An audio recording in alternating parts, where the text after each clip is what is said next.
वंदे मातरम। रक्षित चौरसिया करके एक हरामखोर, उसने 7 लोगों के साथ एक्सीडेंट कर दिया।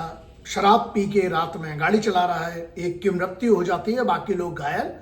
अब कहानी समझना ये पड़ेगी कि गुजरात तो ड्राई स्टेट है, दारू कहाँ से आ रही है एक तो बड़ा प्रश्न है। लेकिन बहुत हिंदुस्तान में जहां जहां ड्राई स्टेट होती है वहां उल्टा दारू महंगी होगी, डबल हो जाती है, और करप्शन, इसी को बोलते हैं करप्शन।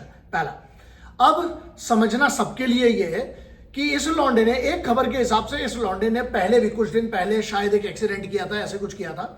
तो उसको क्या किया कि छोटा सा कम्युनिटी, बोलते ना कम्युनिटी सर्विस करके, याद है वो पॉर्श वाला लौंडा पुणे वाला, ऐसे ही कि तुम तो निबंध लिख दो और जाने दो। तो उसका जिम्मेदार कौन होगा? जिसकी जान गई उसके जिम्मेदार कौन है? इसके लिए सरकार को क्यों जिम्मेदार नहीं, जो बोलते हैं ना कि आप जिम्मेदार हो, इसके लिए सरकार को जिम्मेदार क्यों नहीं ठहराया जाता? पुलिस पर इल्जाम दे दिए जाते हैं, या फिर उसके बाद पुलिस ने तुरंत की तुरंत कार्रवाई की वहां पर। लेकिन क्या जो पॉलिसी मेकर्स हैं, चाहे कोई भी हो, यहीं पर लोगों को बात आती ना कि अरे इस बीजेपी की सरकार है तो नहीं बोलेंगे, कांग्रेस की सरकार है तो नहीं बोलेंगे। ऐसा नहीं है, जो गलत है उसको गलत बोलने की औकात रखो। यहां पर इस लौंडे में, अब यहां बीजेपी की सरकार हो, कांग्रेस की हो, सबकी हो, दुनिया में कोई सी भी सरकार हो, मतलब भारत की अगर बात करेंगे, एक सीधी सी बात है, क्यों नहीं कठिन कानून बनाते सब मिलके? वहां बीजेपी और कांग्रेस तुम लोगों को समझ में आता है, तो फिर ये चुन के सांसदों को भेजा क्यों है? काहे के लिए? एक दूसरे पे चप्पल जूते चलाने के लिए कि संसद में अपनी भसाड़ उधर पे करने के लिए?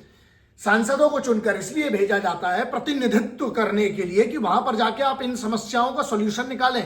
कोई भी लौंडा, आधे तो किसमें बच जाते हैं? माइनॉरिटी में। आधे किसमें बच जाते हैं? मेजॉरिटी में।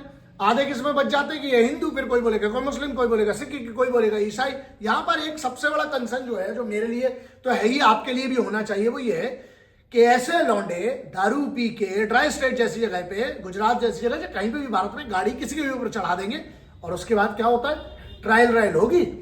अगर बड़ा अमीर की औलाद है तो बड़ा वकील करेगा, और उसके बाद सबूतों के अभाव में छोड़ दिया जाएगा। तो आप सोचिए, आज तो आप शांत रहिएगा, लेकिन कहीं अगर आपकी मां, बहन, बेटी, पिता, भाई, दोस्त कोई जा रहा होता और इससे किसी ने गाड़ी से ठोक दिया होता, आपकी भावनाएं क्या होती? यही है, नपुंसक बनके। और अगर आज मौन रहोगे, चुप रहोगे, तो तुम्हारी आने वाली पीढ़ियों को ध्यान रखना, आप भी इस ऐसे आने वाले पूरे जितने क्राइम होंगे उसके लिए जिम्मेदार आप भी होंगे। अब वही है, आप तो लेंगे नहीं जिम्मेदारी, लेकिन सोचिएगा अगर लेने का मन करे, ध्यान रखो, अगर आवाज नहीं उठाओगे तो फिर आवाज ऊपर वाले ने दी, उसकी वैसे भी कोई कीमत नहीं है। ऐसे ही लाशों के जैसे जीते रहो। जय हिंद, वंदे मातरम, इंकलाब जिंदाबाद, भारत माता की जय।